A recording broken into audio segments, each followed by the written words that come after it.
ఒక్కసారిగా కెన్యాలో టూరిస్టు విమానం కుప్పకూలిపోయింది. టేకాఫ్ అయిన కాసేపటికే ఆ విమానం కూలిపోయింది. ప్రమాదంలో 12 మంది ప్రయాణికులు మృతి చెందారు. సాంకేతిక లోపం కారణంగా ఒక్కసారిగా క్రాష్ అయింది. కెన్యాలోని క్వాలెస్ సమీపంలో ఈ ఘటన చోటు చేసుకున్నట్టు తెలుస్తుంది. సో మొత్తానికైతే దీంట్లో 12 మంది టూరిస్టులు ఎవరైతే దీంట్లో ప్రయాణిస్తున్నారో వాళ్ళందరూ మృతి చెందినట్టు తెలుస్తుంది. దీన్ని ప్రస్తుతానికి ఒక టెక్నికల్గా ఒక ప్రాబ్లం ఉండడం వల్ల ఈ ఫ్లైట్ కూలిపోయిందని చెప్పేసి ప్రస్తుతానికైతే ధృవీకరించారు.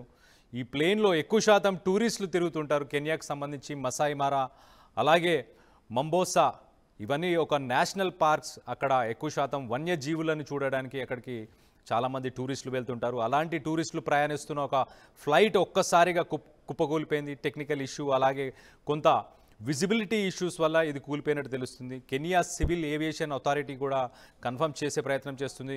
ఆ ఫ్లైట్కి సంబంధించిన రిజిస్ట్రేషన్ నంబర్ వచ్చేసి 5YCCA.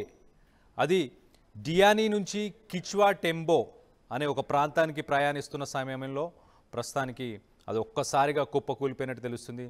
కుప్పకూలిపోయిన వెంటనే మనం చూడొచ్చు, ఆ విజువల్స్లో చాలా క్లియర్గా కనిపిస్తుంది. అడవిలో కుప్పకూలిపోయినట్టు తెలుస్తుంది. మంటలు ఒక్కసారిగా అంటుకొని వ్యాపించే ప్రయత్నం చేసింది. సో పోలీసులు అలాగే ఎమర్జెన్సీ సర్వీసెస్ ఇవన్నీ కూడా ఆ ఘటనా స్థలానికి ఒక్కసారి చేరుకొని ఆ మంటలని అదుపు చేసే ప్రయత్నం చేశారు. కానీ అప్పటికే 12 మంది క్షతగాత్రులు అందులో మరణించినట్టు తెలుస్తుంది.